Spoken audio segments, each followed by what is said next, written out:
سراجا منيرا أما بعد فأعوذ بالله من الشيطان الرجيم সবাই উচ্চস্বরে মহব্বতে আমার সঙ্গে পড়তে রাজি আছেন? যে রাজি আছেন না কষ্ট আপনারা কিছু কিছু কষ্ট বোধ কষ্ট আপনারা আওয়াজ দিয়ে মহব্বতে কোরআন শরীফ পড়লে সওয়াব হয় না গুনাহ হয়? আরো জোরে সওয়াব হয় না গুনাহ হয়? মহব্বতে আওয়াজ দিয়ে আমার সঙ্গে বলুন তো আউযু বিল্লাহি মিনাশ শাইতানির রাজীম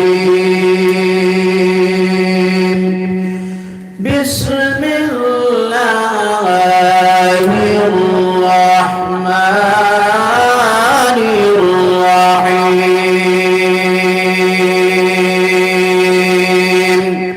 ওয়া আতাকুমুর রাসূলু ফাখুযুহু ওয়া মা নাহাকুম আনহু ফান্তাহু সাদাকাল্লাহুল আযীম সবাই বলুন সাদাকাল্লাহুল আযীম وقال الله تعالى مخبرا وآمرا إن الله وملائكته يصلون على النبي يا أيها الذين آمنوا صلوا عليه وسلموا تسليما اللهم صل على مولانا محمد وعلى آل سيدنا একটু জোরে জোরে আল্লাহুম্মা সাল্লি আলা সাইয়্যিদিনা মাওলানা মুহাম্মদ ওয়া আলা আলি সাইয়্যিদিনা चमक तुझसे पाती है सब पाने वाले मेरे दिल भी चमका दे चमकाने वाले अल्लाहुम्मा सल्ली अला मौलाना मुहम्मद व अला आलि सय्यिदिना अम्मा बाद पवित्र वाज महफिल স্থান রাতাকান্দি অটো স্ট্যান্ড সংলগ্ন খোলা মাঠ 20 ডিসেম্বর সোমবার দিবাগত রাত্রি আজকের সেই মাহতি মাহফিলের সম্মানিত সভাপতি সাহেব এবং আমন্ত্রিত হযরত উলামায়ে কেরাম এই অঞ্চলের আমার অতি সম্মানিত বাবার বয়সের মুরব্বিয়ান আমার অতি সম্মানিত আমার প্রাণ প্রিয় নওজোয়ান বন্ধুগণ অঞ্চলের সম্মানিত মা ও বোনেরা আমি আবার সালাম দিচ্ছি আসসালামু আলাইকুম ওয়া রাহমাতুল্লাহি ওয়া বারাকাতুহু আপনারা এতক্ষণ দীর্ঘ সময় বসে আছেন, আপনারা কিছু বিরক্ত লাগে, কষ্ট আর বোধহয়। আমি বেশি সময় নয়, সামান্য সময় আপনাদের সামনে, আমিও বড় মাযুর, অসুবিধার মোকাবেলায়, আমার মা ঘরে অসুস্থ, আমি আপনার কাছে দোয়া চাই আল্লাহ রাব্বুল আলামিন যেন সুস্থতা দান করেন, বলুন আল্লাহুম্মা আমিন। আমি গত দিনে আমার আবু তাহের, আমি তার কাছে চেয়েছিলাম, আবু তাহের আমি যদি মাহফিলে যদি না আসি একটু রক্সত দেওয়া যাবে, সে বলল যে না হুজুর আসতে তো লাগবে। আর আমার মার অবস্থা শোচনীয়, সুতরাং আমি বেশি লম্বা সময় আপনাদের সামনে নয়, সামান্য সময় আপনাদের সামনে আলোচনা করব। আলোচনা আপনারা শুনেছেন, আমার আগে যিনি আলোচনায় ছিলেন বিষয়ভিত্তিক আলোচক, সবারই প্রিয় আমার বড় ভাই সুমধুর বক্তা হযরত মাওলানা এনামুল হক সাহেবের মূল্যবান বিষয়ের উপরে আলোচনায় ছিলেন যিনি। তার আগে প্রধান অতিথি আমারই ভাই হযরত মাওলানা কারি নজরুল ইসলাম সাহেবের আলোচনা, মাগরিব পরে বোধহয় যুক্তিবাদী সাহেবের আলোচনা, আমিও আপনার দিকে শেষের দিকে, আমার পরে বোধহয় আমার ভাই হযরত মাওলানা আব্দুল কাদের সাহেব আসবেন, শেষ পর্যন্ত থাকবেন আপনারা ইনশাআল্লাহ, না কিছু কিছু থাকবেন ইনশাআল্লাহ। আমি আপনাদের সামনে বেশি সময় নয়, সামান্য সময়ে আলোচনা করব। বর্তমান সময়েতে পৃথিবীর যে মানচিত্র, বর্তমান সময়ে এই সময়ের মধ্যে কোরআন সুন্নাহর মাহফিল যে আয়োজন হয়েছে, তাও আমাদের জন্য সৌভাগ্য। সুবহানাল্লাহ, সুবহানাল্লাহ।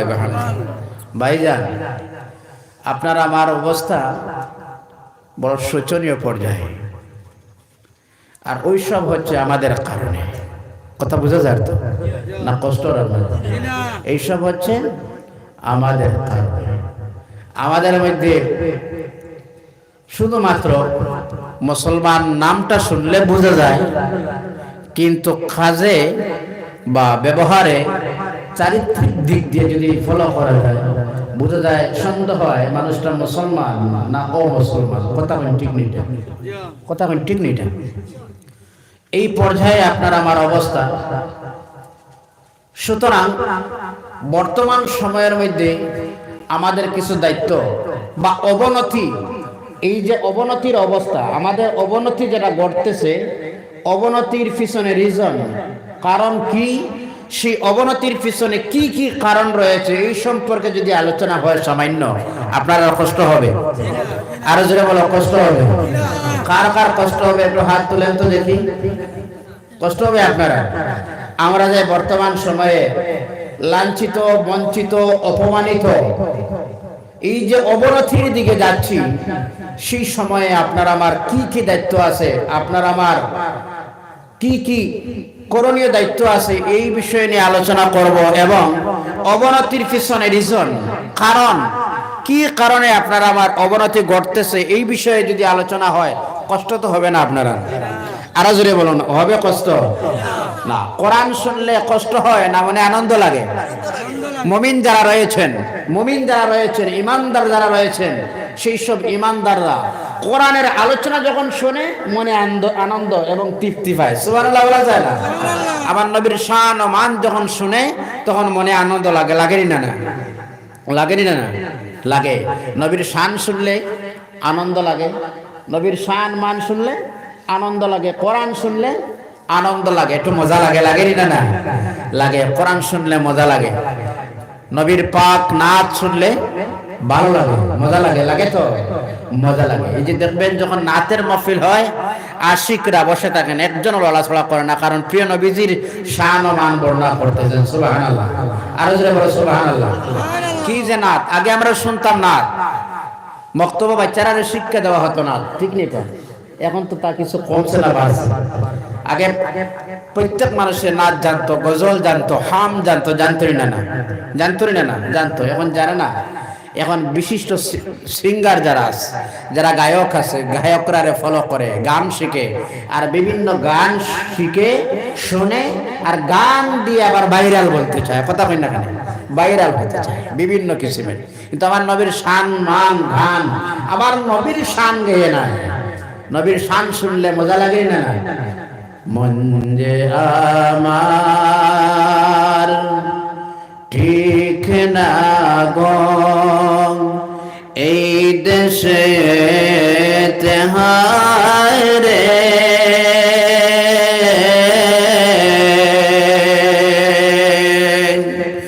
প্রিয় নবী লও গো ডাকি, সোনার মদিনায় রে, সোনার মদিনায়। সুবহানাল্লাহ, আরো জোরে সুবহানাল্লাহ। শুনলে মজা লাগে না না? মন যে আমার ঠিক না গো, এই দেশে তেহায় রে,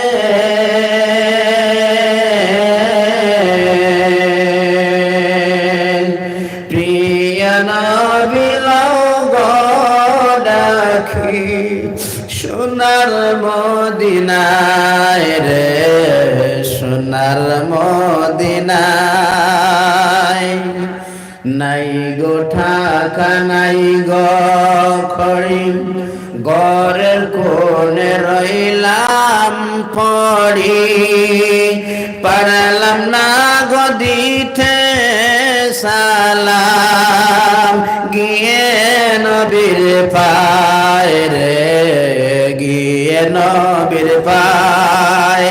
মন যে আমার ঠিক না গো, এই দেশে তেহায় রে,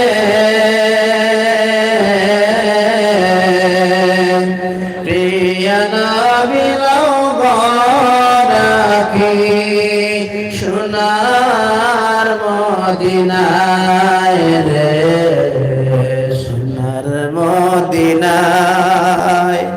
উদ্দেশ্য আমার নাচ না, এটি শুনলে ভালো লাগতো না না? রাত্রে আমরা শুনতাম, মুরব্বীরা গাইতো, রাত্রে আমরা অন্ধকার রাত্রিতে সব মানুষ ঘুমন্ত অবস্থায়, আর মুরব্বী আমার দাদা আমার বাবা শুনতাম, আমি গাইতো রাত্রে 2-2:30টার সময় উঠিয়া দাঁড়ে, তার চোখ দিয়ে পানি বাইরে হইত। এ জীবন না করিলাম বন্দেগী, আসলো না? আসলো, এইসব গাইতো। এখন এটা কমছে না বাড়ছে? কথা কই না, কমছে। সুতরাং আমি আপনাদের সামনে উদ্দেশ্য নাচ আর গজল গাওয়া নাই, আমি শুধুমাত্র এই বার্তা আপনার কাছে দিতে চাই। এইসব শুনলে ভালো লাগে তো? আমি আলোচনায় যাইতে চাই আপনাদের সামনে। প্রিয় বাচ্চারা যারা আছে, ছোট ছোট বাচ্চা, এরা নাচ শিখাইবা। কি শিখাইবা? নাচ। বিভিন্ন গান না শিখাইয়া নাচ শিখাইবা। নাচ রাসূল সাল্লাল্লাহু আলাইহি সাল্লামের সানে নাচ। ও গো মোর কমলিওয়ালা তুমি, এই যে নাচ আছে, যে এলা নাচ শিখে, বিভিন্ন নাচ আছে, সুন্দর সুন্দর নাচ আছে, ইসলামিক সঙ্গীত আছে, প্রিয় রাসূলের সানে নাচ আছে, এইসব নাচ শিখাইবা। যাই হোক, আমার আলোচনার বিষয়, আমি আপনাদের সামনে যে আয়াতে কারিমা তিলাওয়াত করেছি, আল্লাহ রাব্বুল আলামিন বলেন, ওমা আতাকুমুর রাসূলু ফাখুযুহু। আল্লাহ রাব্বুল আলামিনের হাবিব সাল্লাল্লাহু আলাইহি সাল্লামের কাছ থেকে যা এসেছে ওই সবরে তোমরা ধরো। ওমা নাহাকুম আনহু ফান্তাহু, আর যে সব জিনিস থেকে তোমাদেরকে অর্ডার করা হয়েছে বিরত থাকার জন্য, তোমরা ওই জিনিস থেকে সরিয়ে থাকো। আমি আপনাদের সামনে বলতেছিলাম, এই সময়ের মধ্যে, বর্তমান সময়ের মধ্যে আপনারা আমার অবনতির কারণটা হলো কি? আমি বেশি নয়, 5টা কারণ। এই 5টা কারণে এই সময়ের মধ্যে মুসলমান জাতি আস্তে আস্তে অবনতির দিকে যায়।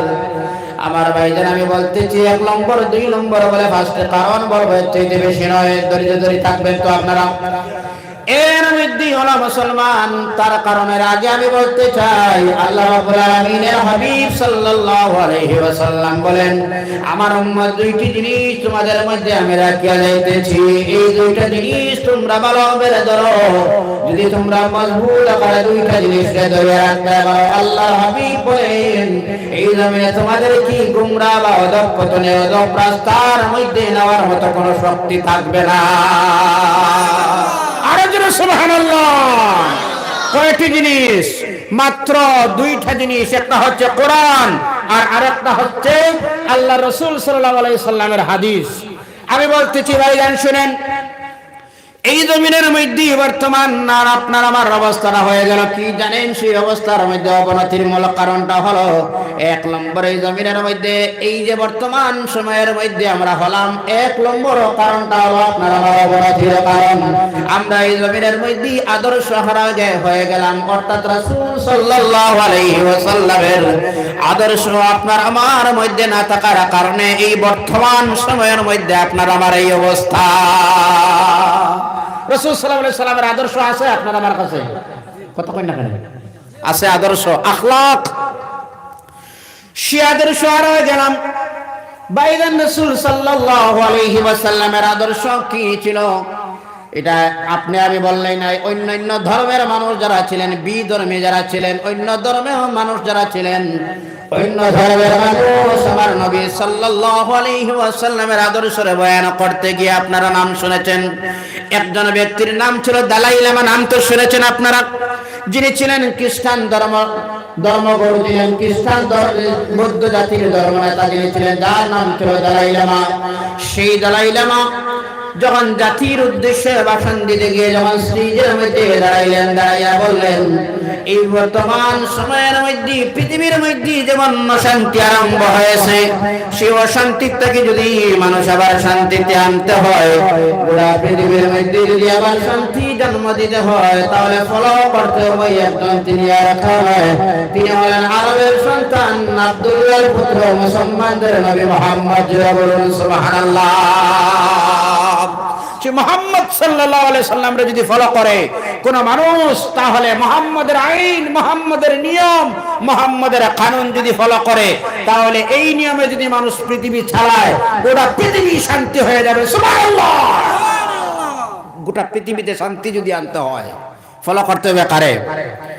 আমার ভাইরা শুনো, আল্লাহর নবী সাল্লাল্লাহু আলাইহি ওয়াসাল্লামের আদর্শ সম্পর্কে অন্য ধর্মের মানুষ কি বলেন আমি আপনাদের সামনে সামান্য বলি, বেশি নয়।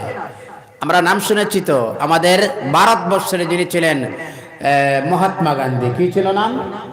মহাত্মা গান্ধী। মহাত্মা গান্ধী বললেন, ইসলাম যে প্রতিষ্ঠিত হলো বা বিশ্বের কোনায় কোনায় ইসলাম পৌঁছিল, সেই ইসলাম বিশ্বের কোনায় কোনায় পৌঁছা, ইসলাম প্রতিষ্ঠিত হওয়ার পিছনে কারণ তিনি বললেন, ইসলাম পৃথিবীতে প্রতিষ্ঠিত হওয়ার পিছনে কারণ হলো লাঠি আর তলোয়ারি নয়। সুবহানাল্লাহ বলা যায় না? মুহাম্মদ সাল্লাল্লাহু আলাইহি সাল্লামের আদর্শ। সুবহানাল্লাহ। আপনার আমার নবীর আদর্শ।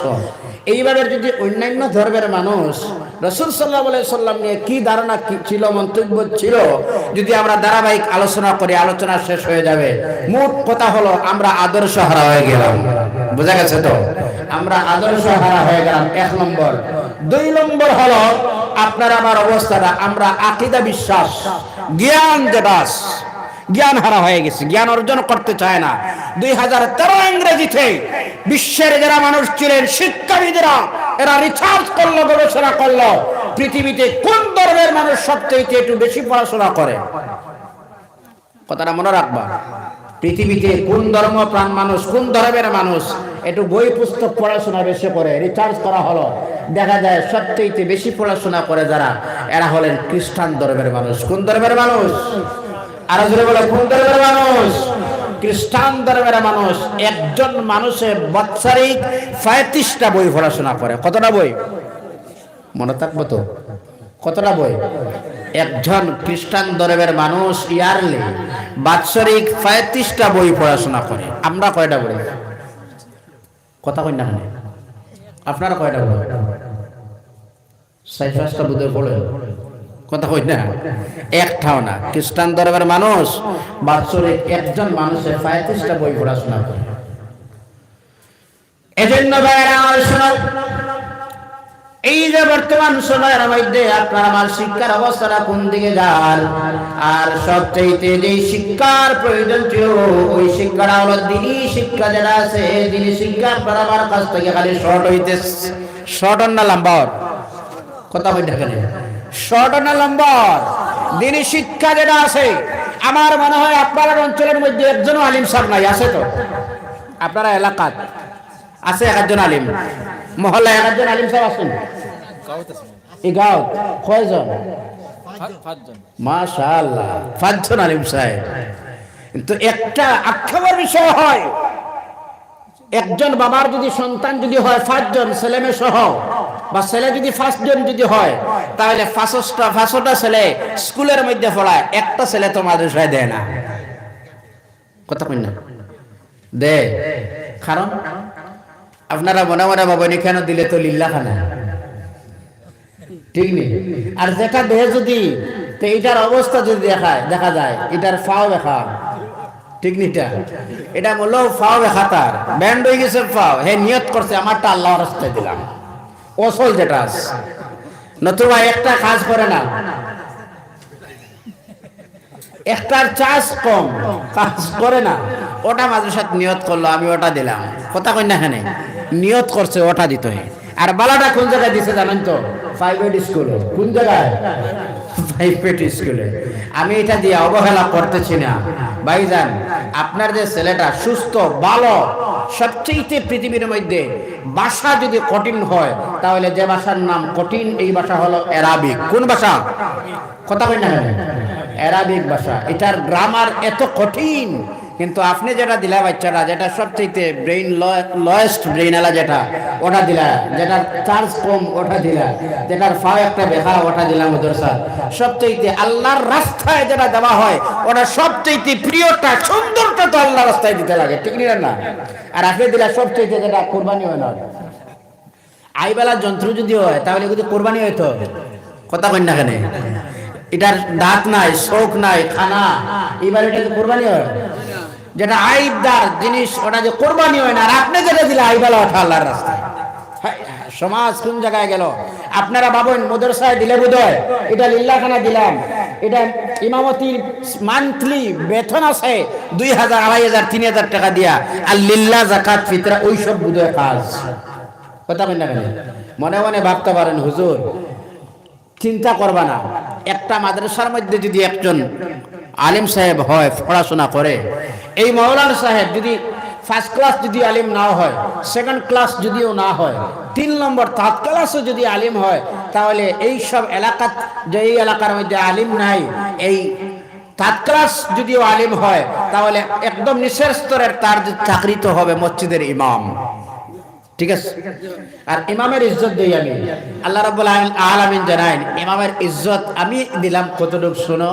ইমামের ইজ্জত এতটুকু আল্লাহ রাব্বুল আলামিন দিলা যে আপনি একজন প্রফেসর, আপনি একজন ডক্টর, আপনি ইঞ্জিনিয়ার, আপনার ঘরে যেদিন ইমাম সাহেব টিফিন যায়, আল্লাহ রাব্বুল আলামিন বলেন, ইমাম নামাজ পড়ে মুসল্লায়, আর তোমার বিছনায় গিয়ে বসো তুমি, আমি দেখবা সেই ইঞ্জিনিয়ার দিয়ে তোমার টিফিনটা এত করে নিয়ে তোমার খানির ব্যবস্থা করে দিছি। সুবহানাল্লাহ, সুবহানাল্লাহ।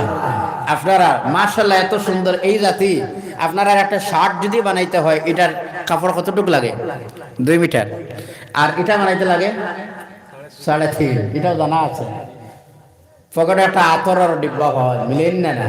কথা কই না, ভালো কাপড়, ভালো খানি, সবটুকুন ঠিক আছে না? নাই, আল্লাহ রাব্বুল আলামিন ইজ্জত দেয়, আল্লাহ ইজ্জত দিছে। এইরকম কোন ইমাম, এইভাবে কোন আলিম, হক্কানি একজন আলিম নাই যে আলিমে মানুষের রুজি কাজ করে। আছে তো? টেলাওয়ালা কোন আলিম আছে? অসংখ্য মানুষ আছে। আমি এটা যে অবহেলা করতেছি না, ও জেনারেল কোয়ালিফাইড মানুষ আছে, কিন্তু মানুষের করে কাজ করে। আসেনি না? আসেনি না?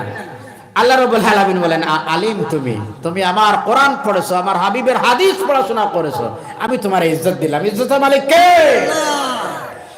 এজন্য আমার ভাইরা শুনো, আমি বলতেছি আপনাদের সামনে, আপনারা বাচ্চাই যারা আছে তারা ধর্মীয় শিক্ষা দিবা, সেই সকালবেলার শিক্ষা দিবা, ধার্মিক শিক্ষা দিবা। সবচেয়ে একেবারে বিষয় হয় মুসলমান আপনার আমার ধর্মগ্রন্থ যে কোরআনুল কারীম, মুসলমান আজ 95% মুসলমান আমার আল্লাহর কালাম কোরআনের তিলাওয়াত জানে না।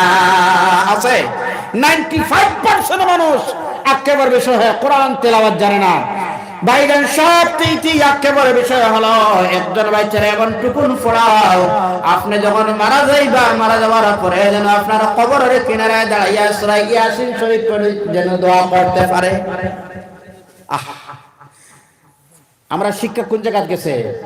যখন একজন ইমাম সাহেব মসজিদ আমার কাছে বললেন, যখন বাচ্চার বিবাহ যখন হয়, আচ্ছা বিবাহের সময় খুতবা পড়ার জন্য ইমাম লাগে, দোয়া লাগে।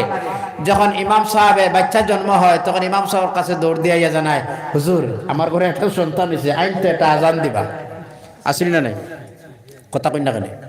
বাস্তব জিনিস তুলে ধরছে আপনার সামনে, ঠিক আছে না এটা? আচ্ছা, যে মানুষটায় আজান জানে না, এই মানুষের মধ্যে কলিমা কালাম কেমন আছে? কথা কই না পিছন থাকে, বুঝতে খুব কষ্ট হয়। যে মানুষটা আজান জানে না তার মধ্যে কলিমা জানার অভাব আছে না নাই? আর যদি আসেনি না নাই, কলিমা পর্যন্ত আমার সন্দেহ হয় নাও জানতে পারে। আমি তারে বলি, ভাইজান বাবা বোনার তো ক্ষমতা আছে, আজান দিবার ক্ষমতা নাই। ও ভাই, বাবা বোনার ক্ষমতা আছে, আজান দিবার ক্ষমতা। আমি জায়গার নাম বলবো না। একজন আমার কাছে বললো, হুজুর জোহরের আজান আমি দেবো, আমার একটু চাবি দেবেন।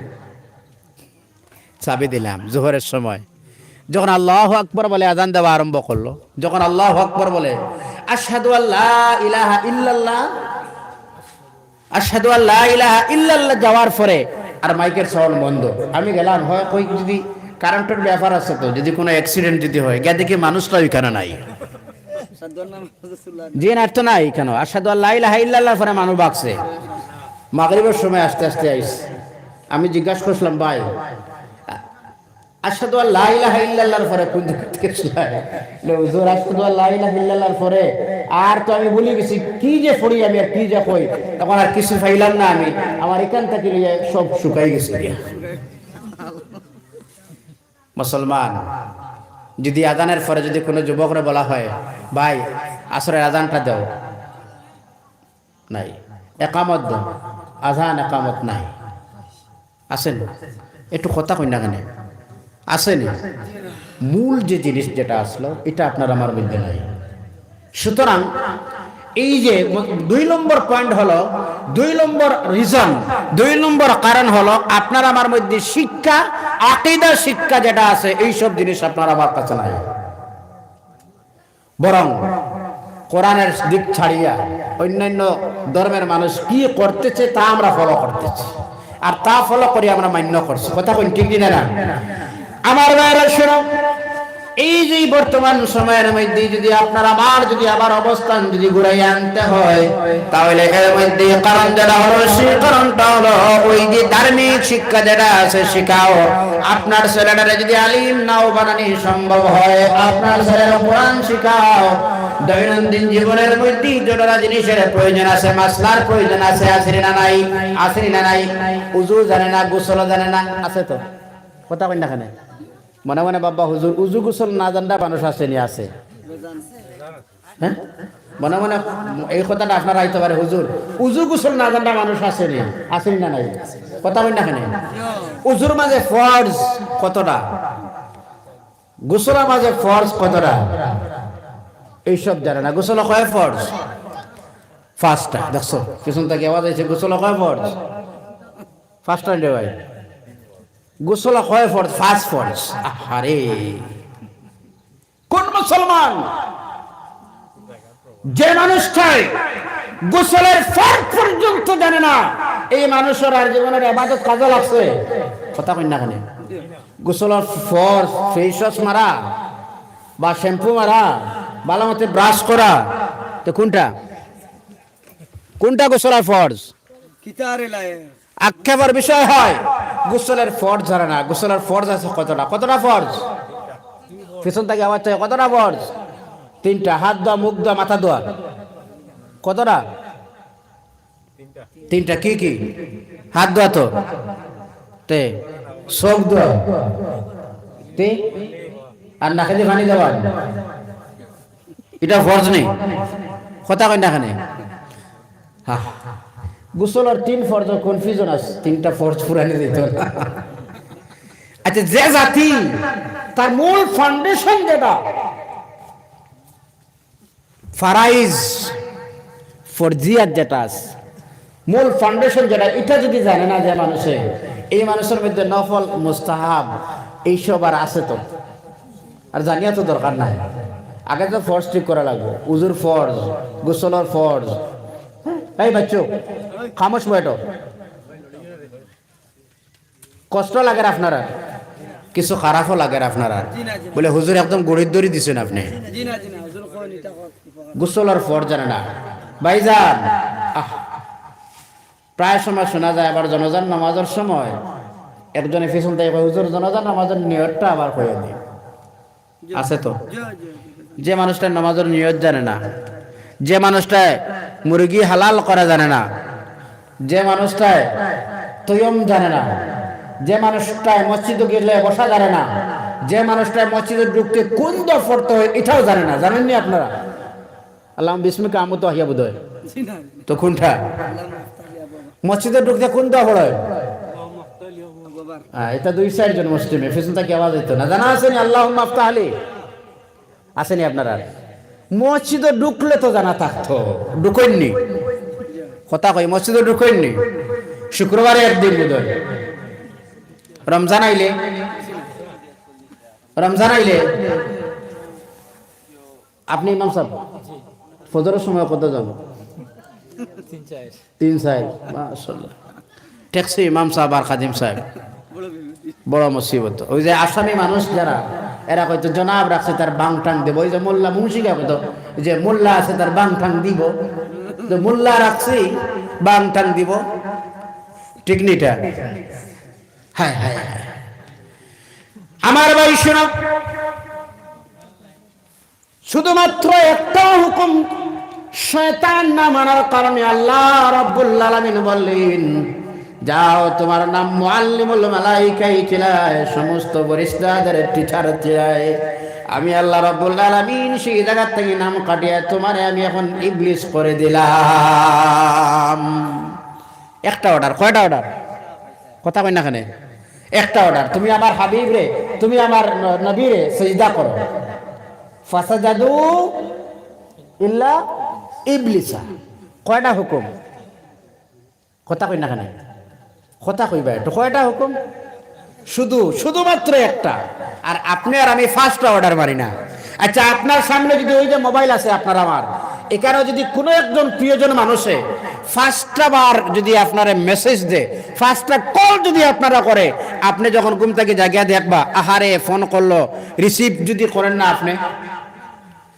আপনার প্রিয়জনের টাইম জানা আছে আপনি বললেন প্রিয়জন আপনি ফোন দিবা আমার 11টা আপনি ফোন নিয়ে এবার উপস্থিত আপনার প্রস্তুত আছেন আপনি যে কোন সময় আমার বন্ধু ফোন করতো ঠিক নিটা 11টার অপেক্ষা ভাইজান আমার শোনো এই মুসলমানের সামনে যদি এখন পর্যন্ত নামাজ আর ফরজ আর ওয়াজিব আর গোসলের ওয়াজ যদি করতে হয় জানি না এই জাতির কোন দিন হেদায়েত নসিব হবে তার কেবল বিষয় এই যে ফজরের সময় যখন মুয়াজ্জিন মসজিদের মধ্যে বলেন আসসালাতু খায়রুম মিনান নাওম আর আপনি ঘরের মধ্যে ঘুমন্ত অবস্থায় আছেন আল্লাহর লানত আপনার উপরে বর্ষিত হয় ঠিক না সকালবেলা হয় আল্লাহর হুকুম ঘুম থেকে যখন জাগিলা একটাবার আপনি আল্লাহর হুকুম অমান্য করলা একবার আর আবার যখন দুপুর হয়ে যায় আল্লাহর হুকুম হয়ে যায় হাইয়া আলাস সালাহ বলে যখন ডাক দেওয়া হয় তখন আপনি আল্লাহর হুকুম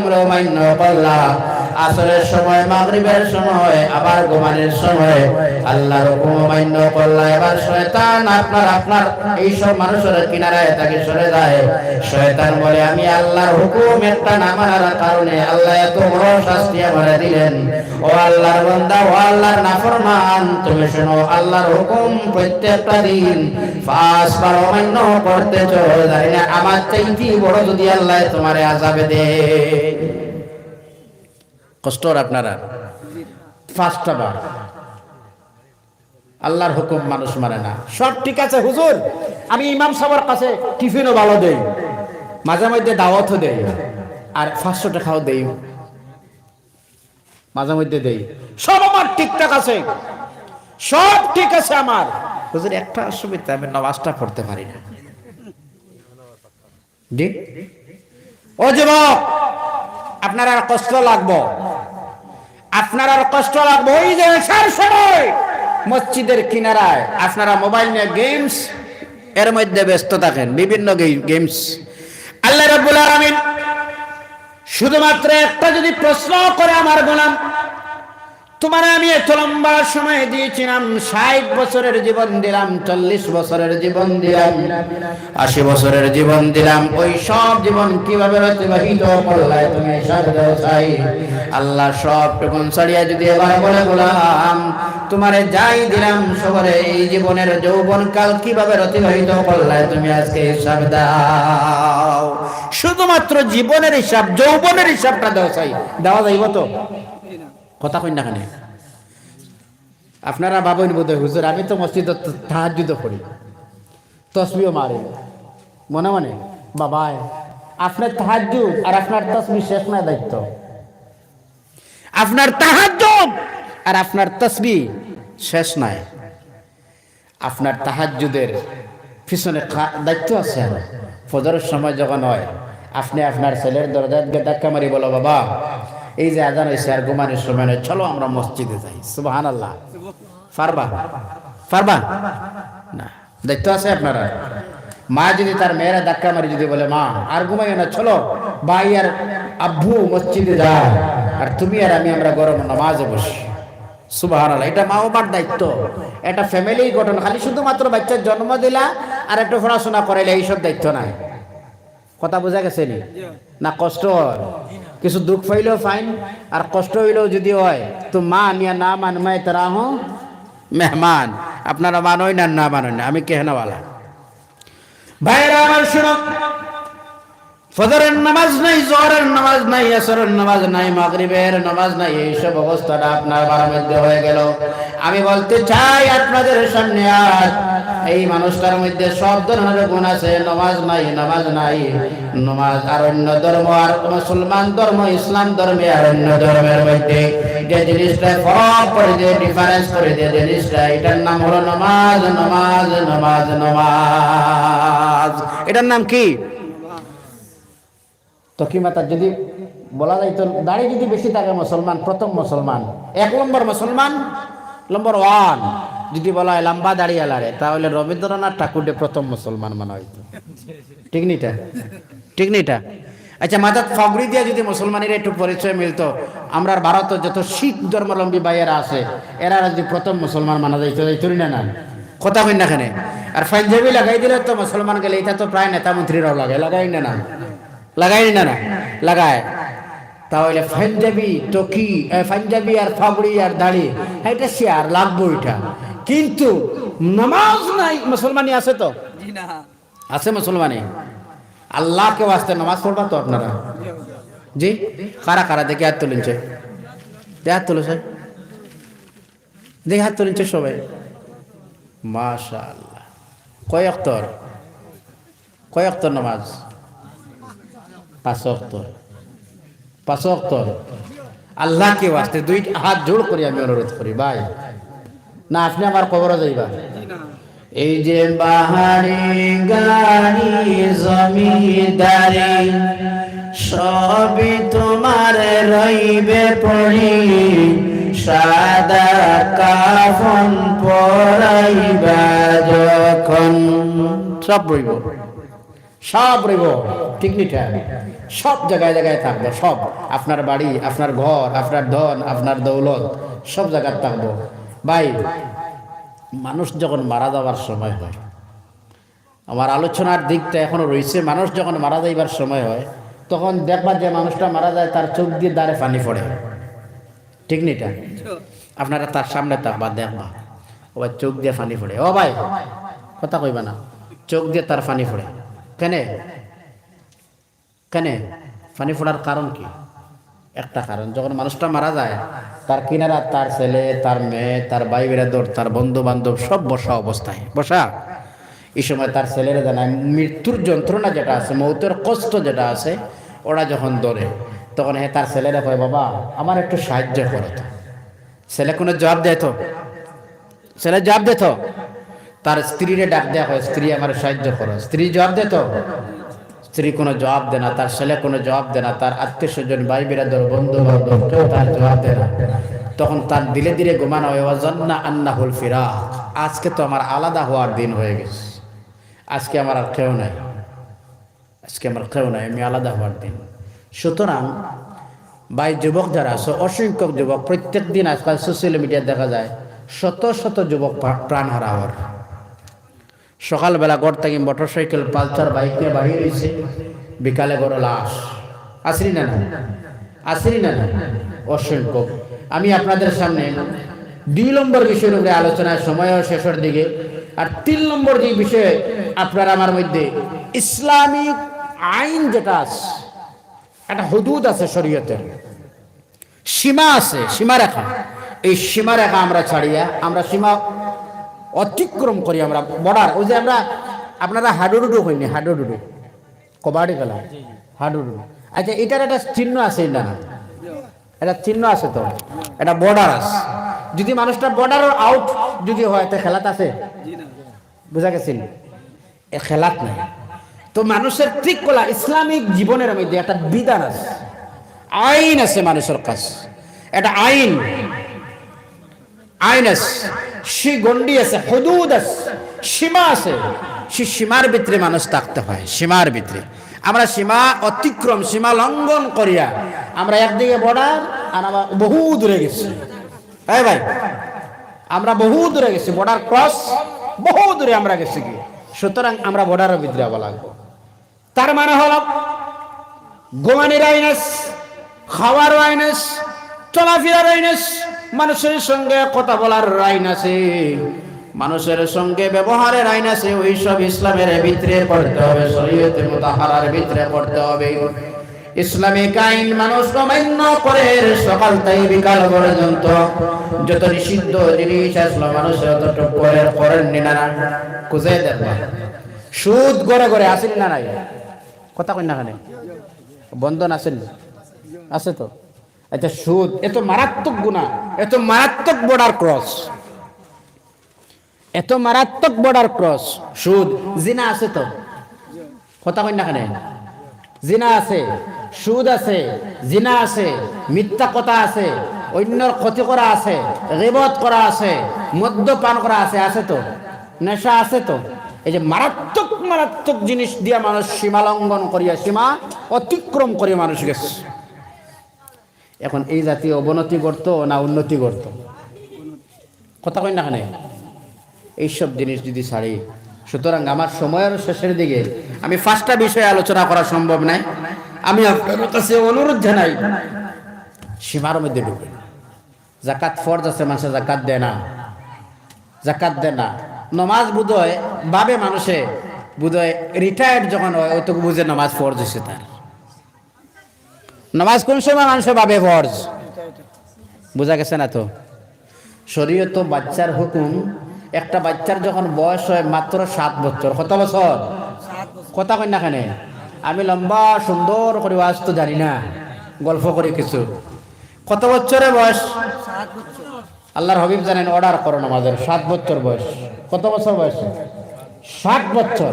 এখান থেকে আমি 3 জন মানুষ যদি নামাজি হয়, তাহলে কিয়ামতের দিন তো আল্লাহর সামনে কইতে পারবো, আল্লাহ আমি ওয়াজ নামাজের বিষয়ে গুরুত্ব দেওয়ার কারণে 3 জন মানুষ নামাজি হয়েছে। ওটা তো দায়িত্ব না, আর কোনো কিছু? ওটা তো দায়িত্ব।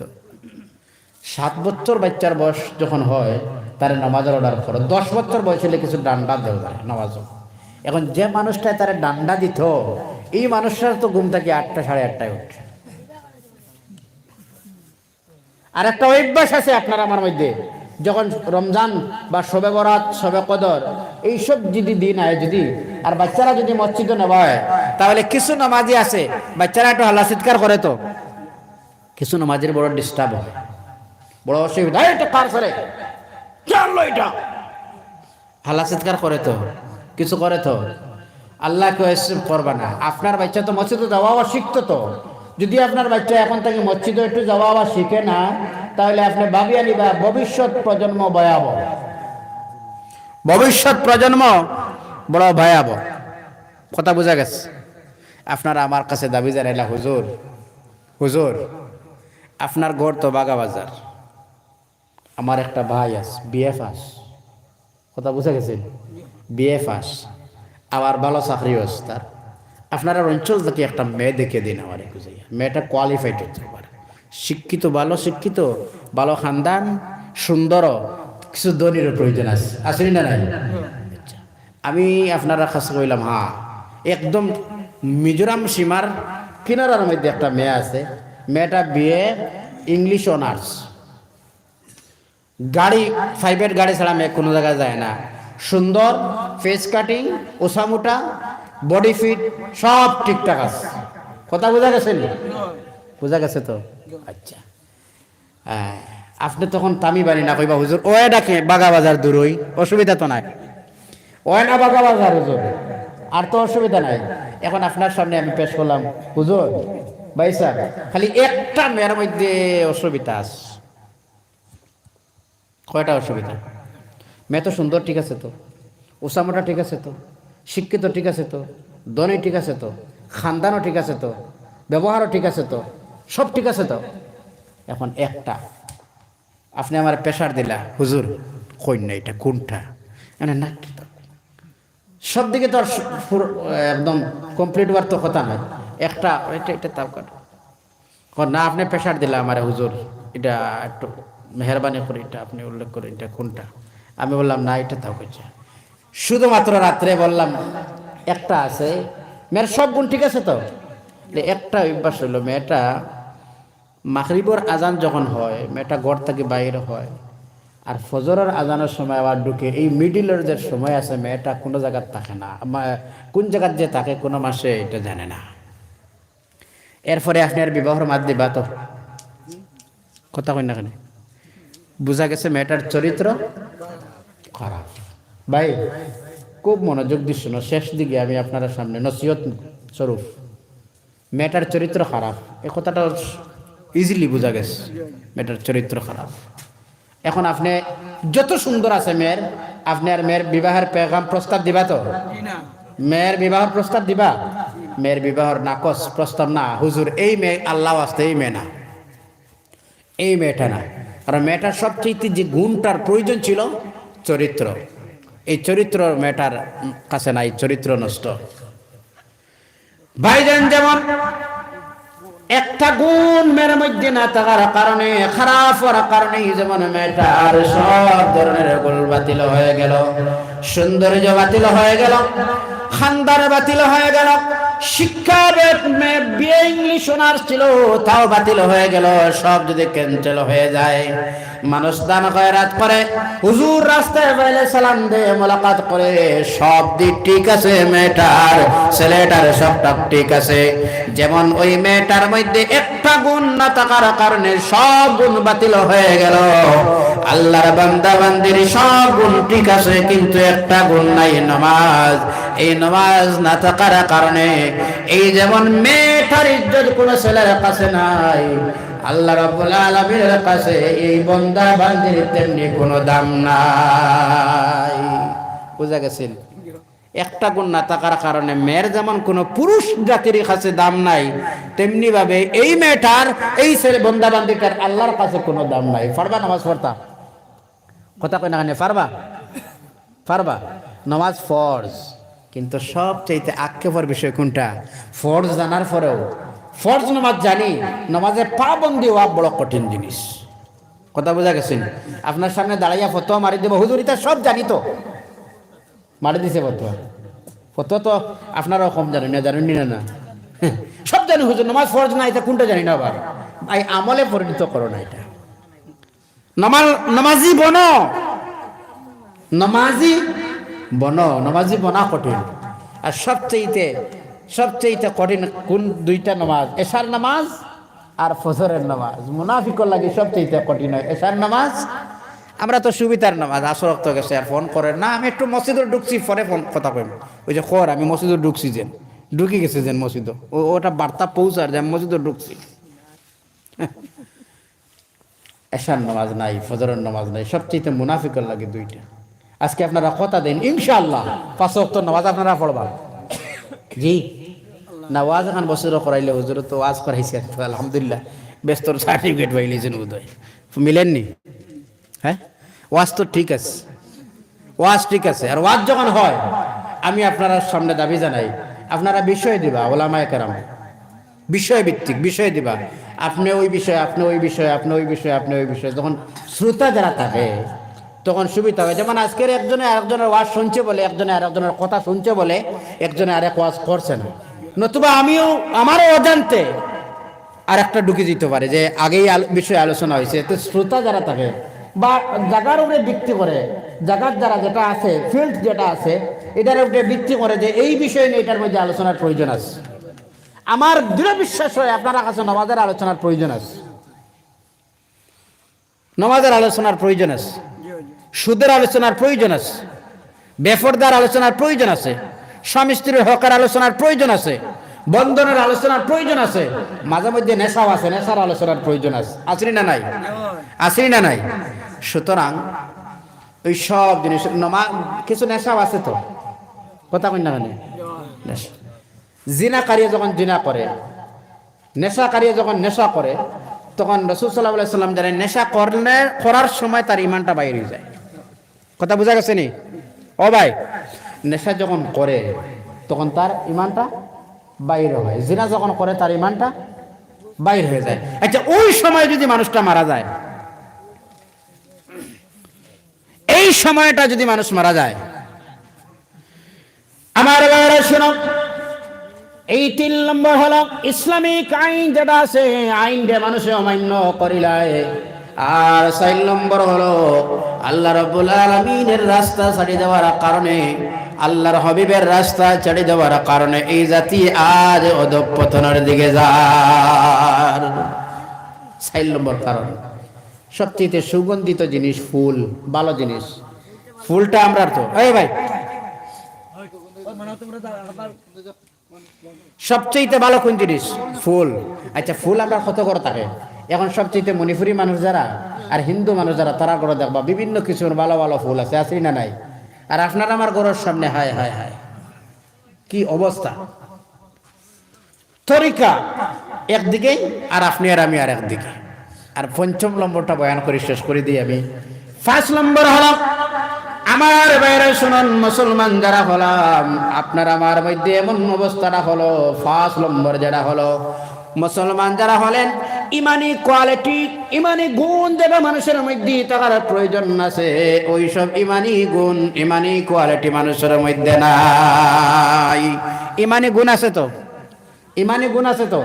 সৎ কাজ যখন মানুষের খারাপ কাজ দেখতো তখন বাধা দিত, ভাই এটা করিও না, আর সৎ কাজের আদেশ দিত। আমি চাই একটা মহল্লার থেকে, আজকের মহল্লার থেকে, ওয়াজের মাহফিল থেকে যদি একটা মহল্লার মধ্যে যদি মাত্র 5 জন যুবক যদি দাঁড়ায় যদি সুন্দর হইয়া, আমার মনে হয় গোটা মহল্লার মানুষটা, নওজোয়ান বন্ধু যারা আছে সবাই নামাজি বলবে। বিভিন্ন ইউনিটি করি তো আমরা, সংস্থা, এনজিও, সোসাইটি, ফাউন্ডেশন, এটা আমরা করি তো। এখান থেকে যদি 5 জন যুব সমাজ যদি দাঁড়াইয়া হয়, যদি আমরা আজকে ফজরের সময় তোমার আমি ফোন দিম ভাই, আপনারে ফোন দিম ভাই, আপনারে ফোন দিম ভাই, আপনারে ফোন দিম ভাই, আপনারে একজনে আর একজনে এত লম্বা রাত্রিতে যদি জায়গায় যদি এইভাবে আস্তে আস্তে স্মার্ট সব ফ্লাশ হইতে হইতে গোটা মহল্লার যুবকরা সব ঠিক হইবে না? না কথা কই না এখানে? আর এরাও যদি চায়, যুব সমাজ যদি চায়, আমার মহল্লার মধ্যে কোনো মানুষের নেশা করতে পারতো না, কোনো মেয়ে বেপর্দা চলতে পারতো না, কোনো বাড়ির শরীয়ত বিরোধী কাজ চলতো না, এটা আমরা শাস্তি দিব, মহল্লার মানুষ মানিয়ে নিবেন না? না মানুষের নিবেন না? না বা এইসব প্রয়োজন আছে তো, প্রয়োজন আছে, এইসবের প্রয়োজন আছে। যুব সমাজ আমরা তো যারা শহীদ, ইসলামের পক্ষে যারা ইসলামরে প্রতিষ্ঠিত করলা, জিহাদের ময়দানে যারা গেলা, এরা তো বয়স্ক মানুষ না, এরা তো যুবক। এই সমাজের কুসংস্কার যেটা আরম্ভ, এটা তো দূর করার প্রয়োজন আছে, আসেনি না নাই? একটা বিবাহের মধ্যে দেখা যায় অপচয় করা কি পরিমাণ, আপনার ঘরের কিনারাতে এতিম অসহায় মানুষ আছে, বিলকুল সাহায্য নাই, নমাজ তো পড়ার দায়িত্ব নাই, নমাজ পড়লেই দায়িত্ব শেষ, এটা নি দায়িত্ব শেষ তো। আপনার ঘরের কিনারাতে এতিম আছে, বিধবা আছে, অসহায় আছে, এতিমরে সাহায্য করো, বিধবারে সাহায্য করো। আপনার গ্রামের গঞ্জে একটা বিবাহ লাগছে, কোনো মানুষ নাই, আপনারা যুব সমাজ তৈরি হোক, একদল যুব সমাজ, আমরা মানুষ মারা গেলে তার কবরও যাইব, তারা জানাজার ব্যবস্থা দিব, সবটুকুনের ব্যবস্থা দিব আমরা, এলা একটা ইউনিটি করো। পারবা ইনশাল্লাহ? পারবা ইনশাল্লাহ? আরো জোরে পারবা ইনশাল্লাহ? আল্লাহ যেন তৌফিক দিয়ে বলুন আল্লাহুম্মা আমিন। আমি আপনার কাছে কিছু কড়া ভাষার আলোচনা, যেটা খারাপ লাগছে বোধহয় আপনারা, কিছু খারাপ লাগার বিষয়ও আল্লাহ রাব্বুল আলামিন যেন তৌফিক দেয়, আমরা প্রত্যেকরে বলুন আল্লাহুম্মা আমিন। ওমা আলাইনা ইল্লাল বালাগ। আল্লাহুম্মা আমিন। আলহামদুলিল্লাহি রাব্বিল আলামিন। ربنا ظلمنا أنفسنا وإن لم تغفر لنا وترحمنا لنكونن من الخاسرين রব্বুল আলামিন আরহামুর রাহিমিন। আল্লাহ, রাত্রি 12 ঘটিকার সময় তোমার বান্দাগণ নিয়ে যা কিছু আলোচনা করেছি, মেহেরবানি করে আলোচনাটুকু কবুল আর মঞ্জুর ফরমাও রব্বুল আলামিন আরহামুর রাহিমিন। ইয়া আল্লাহ, তোমার শহীদ দরবারে ভিক্ষা চাই আল্লাহ। এই মাহফিল আয়োজন করতে গিয়ে যুব সমাজ অনেক পরিশ্রম করলো আল্লাহ, মানুষের সাহায্য সহযোগিতা করলো, কয়েকদিন থাকি অনেক পরিশ্রম করলে আল্লাহ মুরব্বী যারা রয়েছেন মশওয়ারা দিলেন, আল্লাহ বুদ্ধি পরামর্শ দিলেন, আল্লাহ প্রত্যেকটা তুমি রব্বুল আলামিন কবুল আর মঞ্জুর ফরমাও। আল্লাহ, আমরা যারা হাত তুলেছি মনি বাবাদের, যারা মা বান্দার গলায় তারা কবর দে জান্নাতুল ফিরদাউসের টুকরা বানাইয়া দাও আল্লাহ রাব্বুল আলামিন আরহামুর রাহিমিন। আল্লাহ, আমাদের জিন্দা আমার হায়াত রে তুমি দারাজ ফরমাও, খাস করে তোমার শহীদ দরবারে ভিক্ষা আল্লাহ, আমাদের যারা মা বাবা ঘরে অসুস্থ আছে আল্লাহ তুমি সুস্থতা খানা দাও ফরমাও আল্লাহ। উলামা ডানে বামে উলামা একরাম সামনে বাবার বয়সের মুরব্বিয়ান নিয়ে তোমার শহীদ দরবারে আমি ভিক্ষা চাই আল্লাহ। আল্লাহ, আমার মা বিছানার মধ্যে গড়াগড়ি করতেছেন আল্লাহ, তুমি শিফা দিলা কামিলা খান নসিব করো আল্লাহ। নিজের চকুর সামনে আমার কষ্ট তো বরদাস্ত করা যায় না আল্লাহ। এক জমাত লইয়া ডানে বামে উলামা একরাম লইয়া আল্লাহ, আল্লাহ তোমার শহীদ দরবারে ভিক্ষা চাই আল্লাহ, তুমি রহম আর করম ফরমাও আল্লাহ রাহুর রাহিমিন। আল্লাহ, আমরা 5 ওয়াক্তের নামাজে এখানে বানাইয়া দাও আল্লাহ। আল্লাহ, ইসলামের আইন মানিয়ে চলার তৌফিক আতা ফরমাও আল্লাহ, হুকুম আহকাম মানিয়ে চলার তৌফিক আতা ফরমাও আল্লাহ রাব্বুল আলামিন। এলাকার মধ্যে রহমত খান নজুল ফরমাও আল্লাহ রাব্বুল আলামিন। আল্লাহ, আল্লাহ প্রত্যেকের দিলে মাকাসিদরে তুমি নেক বানাওয়ার বরা ফরমাও। ربنا آتنا في الدنيا حسنة وفي الآخرة حسنة وقنا عذاب النار سبحان ربك رب العزة عما يصفون وسلام على المرسلين والحمد لله رب العالمين آمين السلام عليكم ورحمة الله وبركاته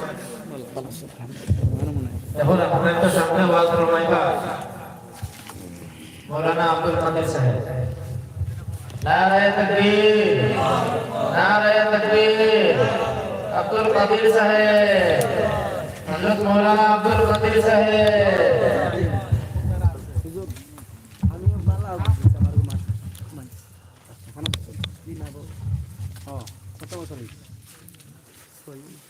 আলহামদুলিল্লাহ আলহামদুলিল্লাহি হামদান তাইয়িবান কাসীরান কাসীরা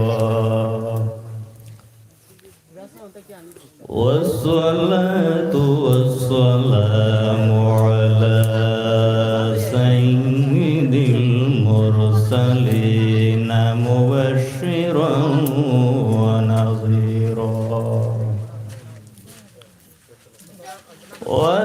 وداعيا إلى الله بإذنه وسراجا منيرا وعلى آله وصحبه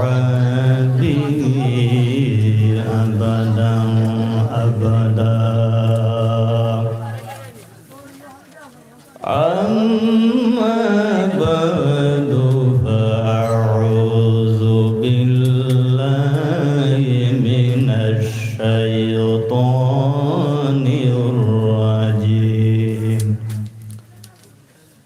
بسم الله الرحمن الرحيم وقضى ربك ألا تعبدوا إلا إياه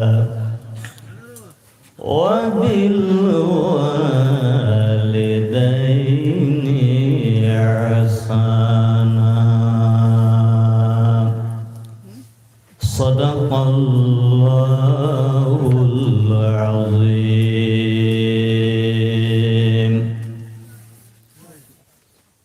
عن ابن أبي هريرة رضي الله تعالى عنه قال قال رسول الله صلى الله عليه وسلم ثلاث دعوات مستجبات لا شك فيه دعوة المسافر ودعوة المظلوم ودعوة الوالد على ولده أو كما قال عليه الصلاة والسلام.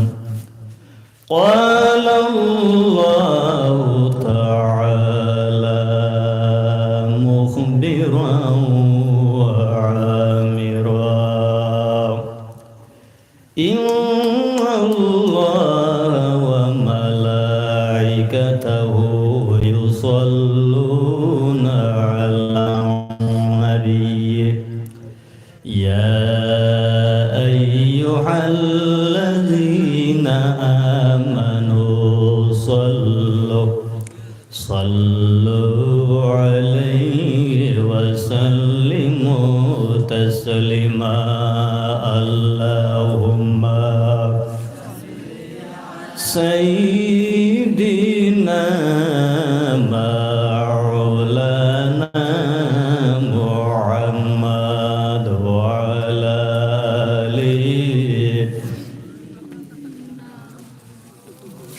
হাজিরিন, আপনাদের কাছে আমার একটা অনুরোধ, বিশেষ করে ওয়াজের ফন্ডেলে যেভাবে বসতে হয় আপনারা নারাজ হইবেন। আপনারা পিছনে যারা আছেন একটু সামনে দিয়ে যাবেন, আর আপনারা দূরে পড়েন। পিছনে যারা আছেন শীতর দিন বুঝতে পারছি আপনাদের কষ্ট হয়, কিন্তু আল্লাহর ওয়াস্তে একটু তো সামনে দিয়ে যাবেন আর দূরে পড়েন উচ্চ কণ্ঠে আল্লাহুম্মা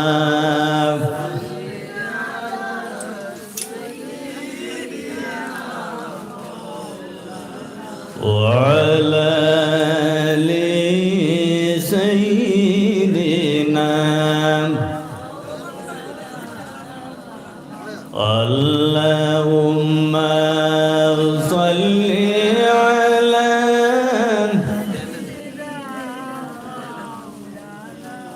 وعلى آل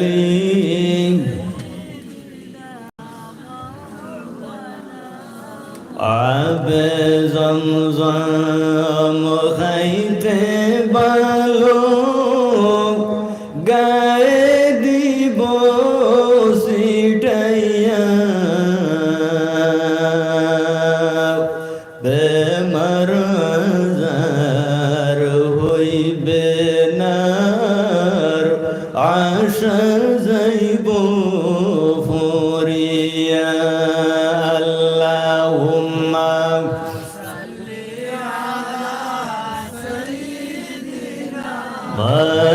مولانا محمد وعلى آله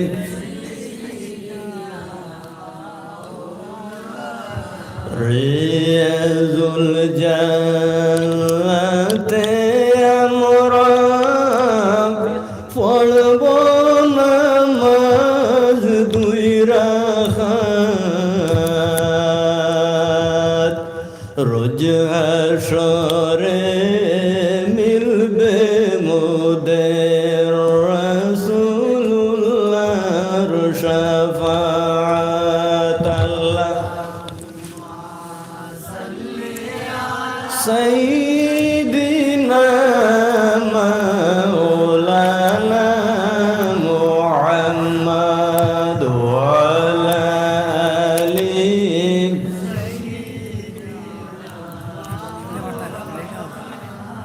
আইয়ো আইয়ো দয়াল নবী আইয়ো আমরার স্বপনে কদম ধরি সুমা দিব রাখিও তোমার নজরে আল্লাহুম্মা সাল্লি আলা ওয়ালা আলি সাইয়্যিদিনা মাওলানা মুহাম্মদ। সম্মানিত হাজিরিন, উপস্থিত আজকের এই বরকতময় ওয়াজ মাহফিলের সম্মানিত সভাপতি সাহেব তথা এখানে উপস্থিত মুরব্বিয়ান আযম, আমার যুবক সমাজ, ছোট বড় ভাই বন্ধুগণ, আপনারা প্রত্যেকের খেদমতে আমার আসসালামু আলাইকুম ওয়া রাহমাতুল্লাহ। সম্মানিত হাজিরিন, আপনারা অনেক ওয়াজ শুনছেন, আর বিশেষ করে এখন ওয়াজ শেষ হওয়ার সময়, আর হাইলাকান্দিতে বিশেষ করে ওয়াজের টাইমটা 12টা থাকে। যাই হোক, আমি আইসি মনে করি যদি দুই একটা কথা যদি আপনারা কইতে পারি, আর আল্লাহ রাব্বুল আলামিন প্রত্যেকটা যদি এর উপর আমল করার তৌফিক দান করেন, তাহলে হয়তো আমার আশাটা সফল হয়ে যেতে পারে। সম্মানিত হাজিরিন, আমার এই যে সাবজেক্ট দেওয়া হয়েছে মা বাবা, সামান্য আমি এই বিষয়ে আলোচনা করব। আপনারা এখানে যারা বসিয়ে আছেন, আপনারা শুনতে এবং বসিয়া থাকতে রাজি আছেন তো? জি, আলহামদুলিল্লাহ, আল্লাহ কবুল করতা। এই পৃথিবীতে আল্লাহ রাব্বুল আলামিন অসংখ্য অগণিত নবী এই পৃথিবীতে আল্লাহ রাব্বুল আলামিন দান করছেন। কোন বর্ণনা অনুযায়ী 1,24,000 নবী এই পৃথিবীতে আল্লাহ দিয়েছেন, আর কোন বর্ণনা মতে 2,30,999 জন নবী এই পৃথিবীতে এসেছে। তাহলে এই নবীগণের মধ্যে যে নবী প্রধান অতিথি, সবার শেষে আগমন করছে, সেই নবী আমাদের নবী মুহাম্মদুর রাসূলুল্লাহ সাল্লাল্লাহু আলাইহি ওয়াসাল্লাম। যাই হোক, এখন মাহফিল শেষ হওয়ার সময় প্রধান অতিথি নাই কিছু। সম্মানিত হাজিরিন, এই নবীগণের মধ্যে আল্লাহর হাবিব সাল্লাল্লাহু আলাইহি ওয়াসাল্লাম অসংখ্য অগণিত বৈশিষ্ট্য রাসূলুল্লাহ সাল্লাল্লাহু আলাইহি ওয়াসাল্লামের আল্লাহ রাব্বুল আলামিন দান করতেন, ঠিক কিনা? এই পৃথিবীতে তিনটি জিনিস আল্লাহ রাব্বুল আলামিনের যে নবী, সেই নবীর কাছে পৃথিবীতে তিনটি জিনিস আমাদের নবী মুহাম্মদুর রাসূলুল্লাহর সবচেয়ে বেশি পছন্দনীয়। কয়টা? তিনটা। রাসূলুল্লাহ সাল্লাল্লাহু আলাইহি ওয়াসাল্লামের পছন্দনীয় এই যে তিনটি জিনিস, এর মধ্যে একটা হলো আতর। রাসূলুল্লাহ সাল্লাল্লাহু আলাইহি ওয়াসাল্লাম খুব বেশি পছন্দ করতেন। এজন্য আমরা বিশেষ করে আতর ব্যবহার করতাম। বিশেষ করে জুম্মার দিন যখন মসজিদের মধ্যে যাইমু, আমরা আতর ব্যবহার করে দিতাম, ঠিক কিনা? যদি না থাকে তাহলে আগে ব্যবস্থা করিয়া রাখতাম, এই জুম্মার দিন যাতে এই বিষয়ে যাতে সময়টা অতিবাহিত না হয়, যাতে জুম্মার মধ্যে সুগন্ধ আতর লাগাইয়া যাইতাম। দ্বিতীয়, আল্লাহর হাবিব সাল্লাল্লাহু আলাইহি ওয়াসাল্লামের পছন্দনীয় নারী। এই নারী জাতি কেন আল্লাহ রাব্বুল আলামিন এই পৃথিবীতে নারী জাতি দিয়েছেন? রাসূলুল্লাহ নারী জাতি খুব বেশি পছন্দনীয়, রাসূলুল্লাহ খুব বেশি এদের মায়া করতেন নারী জাতি। এর কারণ কি? কারণ হইল আল্লাহর হাবিবে ফরমাইন এরা মায়ের জাতি, ঠিক কিনা? জি। এজন্য রাসূলুল্লাহ সাল্লাল্লাহু আলাইহি ওয়াসাল্লামের অত্যন্ত আদরের নারীরা মেয়ের জাতি। তাহলে আল্লাহর হাবিব সাল্লাল্লাহু আলাইহি ওয়াসাল্লাম বলেছেন এরা মায়ের জাতি। গতিকে আমাদের মা বাবা যাদের এই পৃথিবীতে আল্লাহ রাব্বুল আলামিন রাখছেন, আল্লাহর অসংখ্য শুকরিয়া, আল্লাহর দরবারে দোয়া করি আল্লাহ এদের হায়াতের মধ্যে বরকত দান করতে সবাই আল্লাহুম্মা আমিন। আর যাদের মা বাবা দুনিয়ার থেকে এই নিয়ামত বিদায় নিয়েছেন, আল্লাহ যাতে সন্তান খবরটের জন্নতের টুকরা বানাই দিতে সবাই আল্লাহুম্মা আমিন। এই পৃথিবীতে অসংখ্য অগণিত নবী আল্লাহ রাব্বুল আলামিন দান করছেন। এর মধ্যে একজন নবীর নাম হইল হযরতে মূসা আলাইহিস সালাম। কি নাম?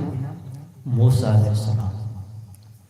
আমার বন্ধুগণ, সেই মূসা আলাইহিস সালামের রব্বুল আলামিনের দরবারে কোন একটা সময় নিবেদন করে নাই আল্লাহ, কিয়ামতের দিন যখন আপনি সব করবাই, যখন আপনি বিচার করবাই, তার উপরে কোন মানুষ জান্নাতের মধ্যে যাইব আর কোন মানুষ দোজখের মধ্যে যাইব।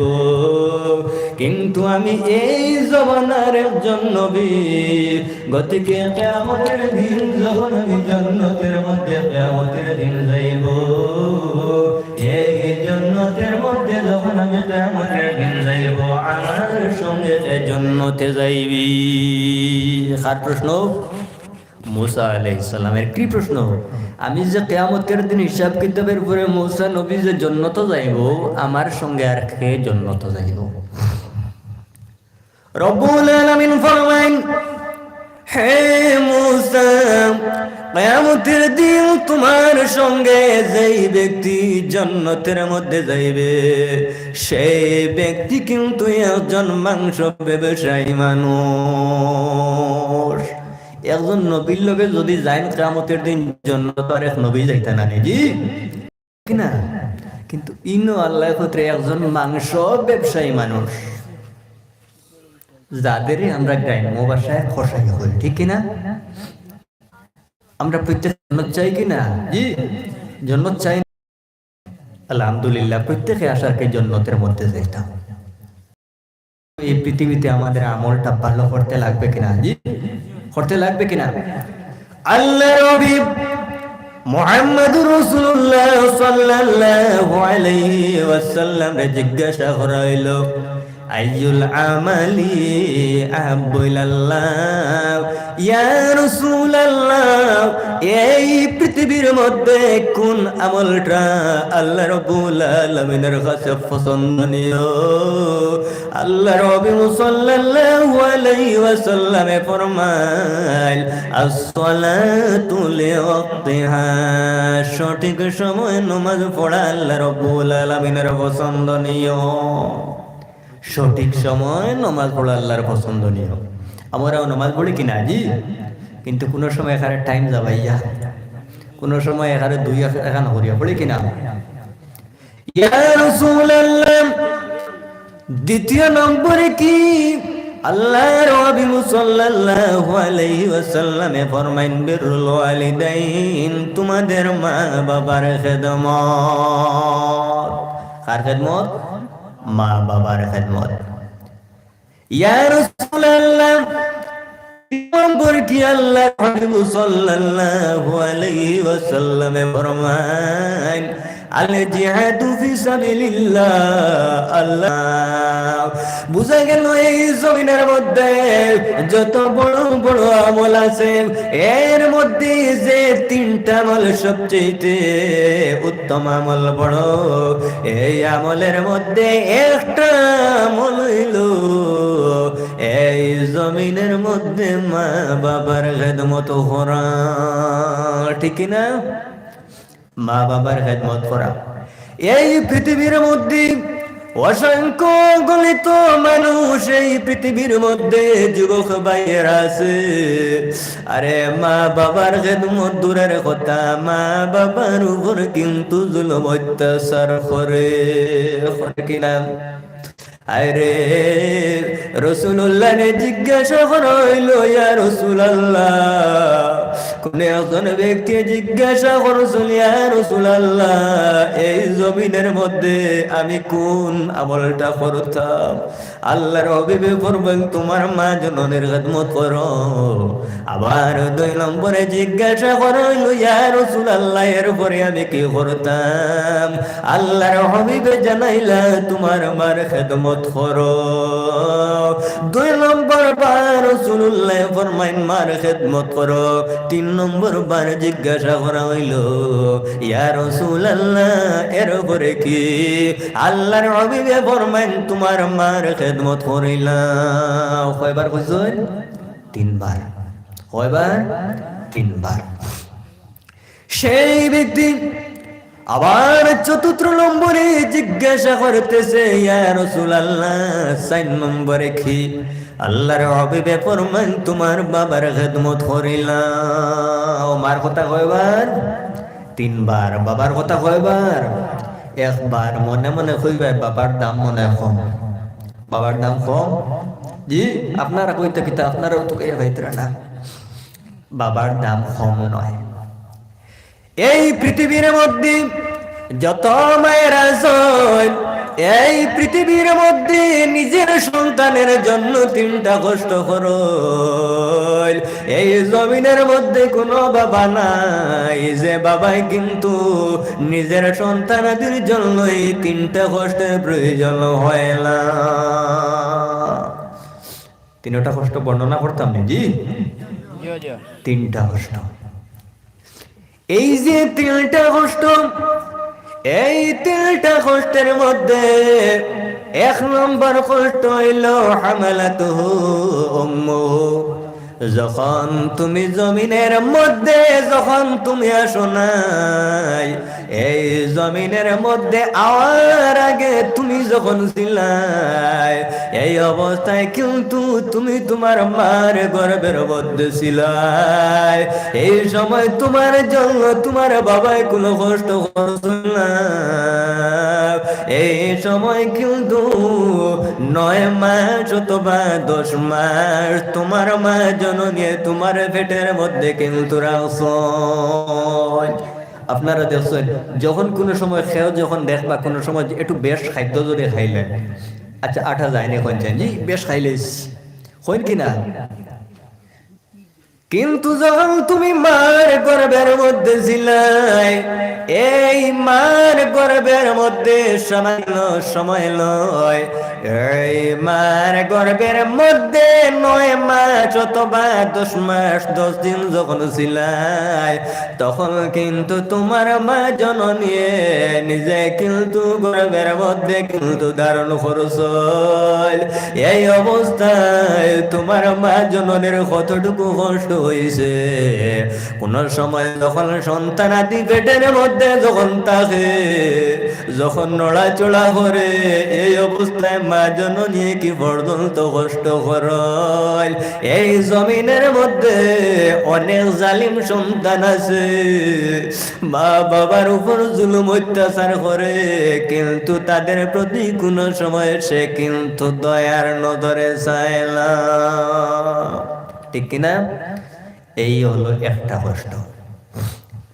2 নম্বর যে কষ্ট, এই 2 নম্বর কষ্ট হইল এই জমিনের মধ্যে যখন আপনি যখন এই জমিনের মধ্যে জন্মগ্রহণ করছ, আমিও এই পৃথিবীতে যখন জন্মগ্রহণ করলাম, জন্মগ্রহণ করার সময় তোমার মা জননী তোমার জন্য কতটুকু কষ্ট করছ। আরে এই জমিনের মধ্যে দেখা যায়, যখন জমিনের মধ্যে কোনো সময় সন্তানাদি জন্মগ্রহণ করে, এই অবস্থায় দেখা যায় অনেক মেয়ে কিন্তু জমিনের মধ্যে থেকে কিন্তু মারা যায়। তোমার মায়ে তোমার এই জমিনের মধ্যে জন্ম দেওয়ার সময় কিন্তু যে মা মারা যায়, এই মায়ে তোমার জমিনের মধ্যে জন্ম দিছ। অনেক সময় দেখবাই মা বাবা যদি জমিনের মধ্যে থাকুন, সন্তান দিয়ে যখন কোনো দুঃখ পায়, মা বাবার কাছে যখন গিয়ে সেই দুঃখ বর্ণনা করে, মা বাবায় সেই দুঃখ শোনার পরে সান্ত্বনা দেন, ও আমার কলিজার টুকরা, তুমি কোনো চিন্তা করিও না, আমরা তোমার মা বাবা জমিনের মধ্যে আছি। কইন কিনা জি, মা বাবায় কোন সময় সন্তানাদের কষ্ট চাইল না, নিজে কিন্তু সেই কষ্ট গ্রহণ করিলেন, কিন্তু কোন সময় নিজের সন্তানাদের কষ্ট দিতে চাইল না। এর জন্য রাসূলুল্লাহর ফরমান, আল্লাহ রাব্বুল আলামিন মা বাবা কি নিয়ামত আল্লাহ দান করছেন। রাসূলুল্লাহ ফরমান, জমিনের মধ্যে যার বাবা নাই তার মাথার ছায়া নাই, আর যার মা নাই রাসূলুল্লাহ ফরমান তার শান্তির জায়গা নাই। এর জন্য এই মা বাবার উপর কোন সময় কিন্তু জুলুম করিও না। ইয়া রাসূলুল্লাহ, আল্লাহর নবী 3 নম্বরে মার কথা কইছেন কি কারণে? বলে তুমি এই জমিনের মধ্যে যখন জন্মগ্রহণ করছো, জন্মগ্রহণ করার পরে যখন তোমার পেটের মধ্যে যে খাদ্যটা যখন তোমার পেটের মধ্যে পৌঁছিল, এই খাদ্য কোনো কিছু নয় রে, তোমার মার দুধে তুমি পান করছো কিনা?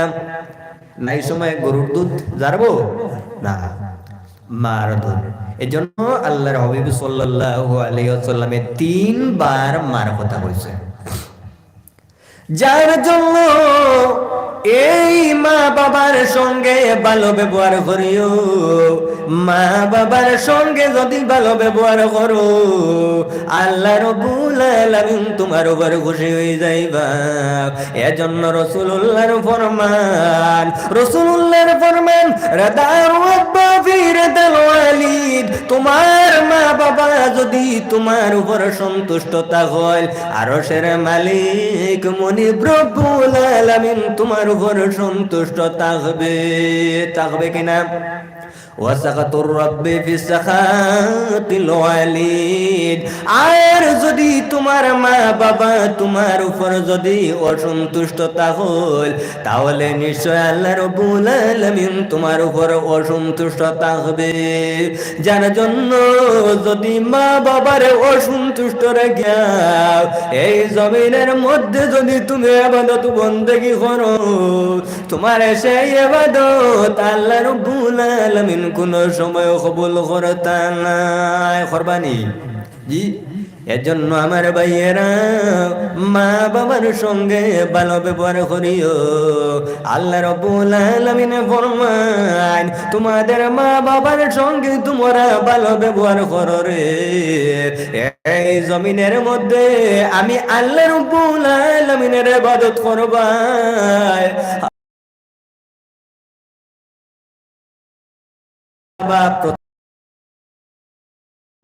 রব্বুল আলামিন কোরআন শরীফের মধ্যে ফরমান, ইম্মা ইয়াবলুগান্না ইনদাকাল কিবারা আহাদুহুমা আও কিলাহুমা ফালা তাকুল লাহুমা উফ।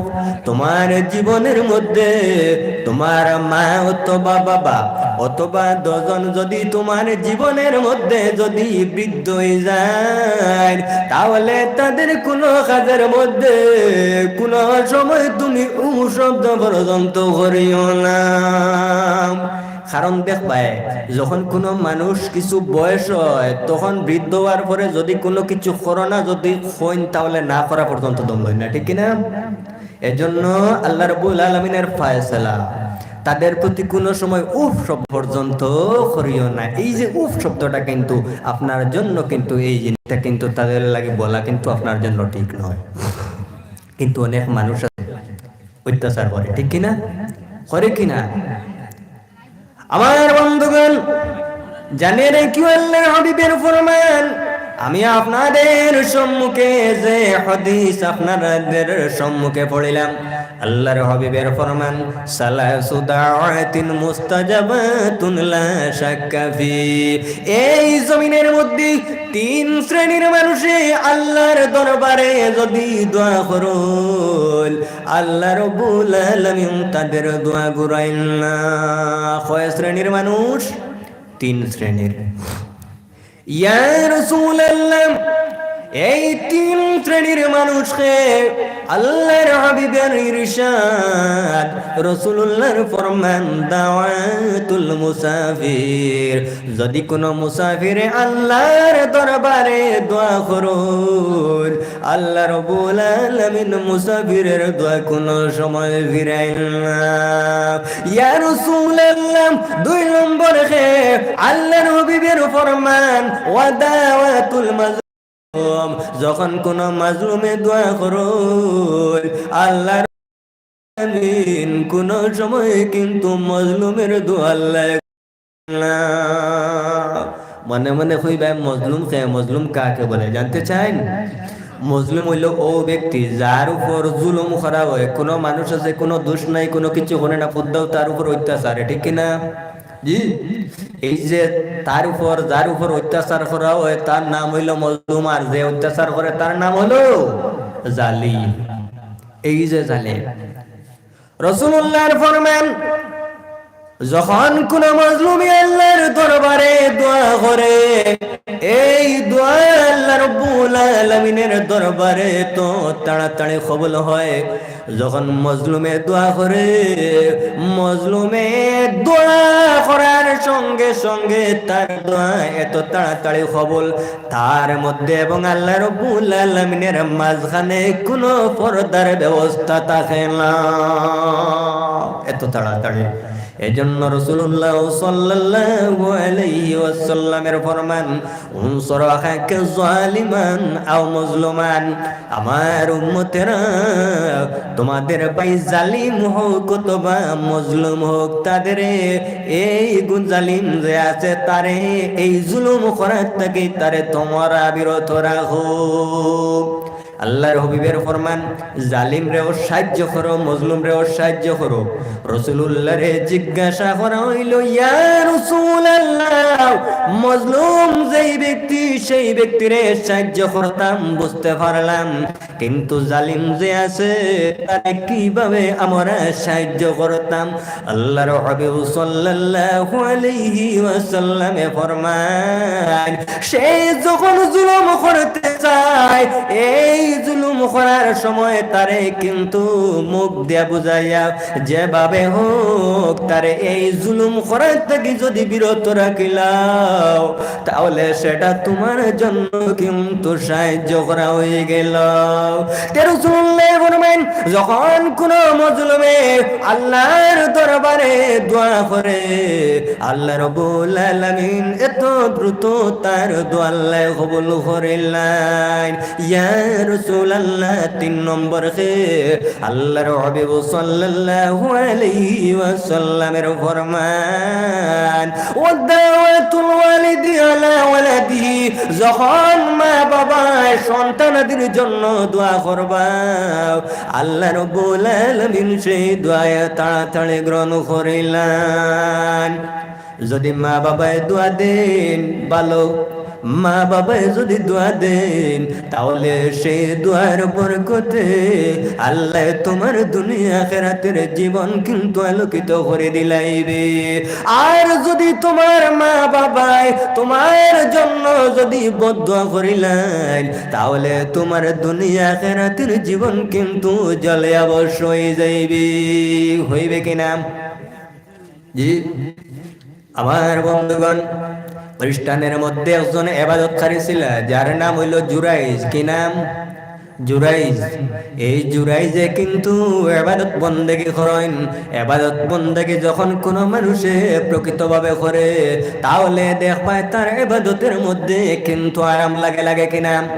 এই জুরাইজে কোন একদিন নামাজ কি করতেছে আর মায় জুরাইজের জন্মবদ্ধ এখন আয় আল্লাহ আমার সন্তানাদের আমার কলিজার টুকরা রে আমি মা জননী ডাকলাম কিন্তু আমার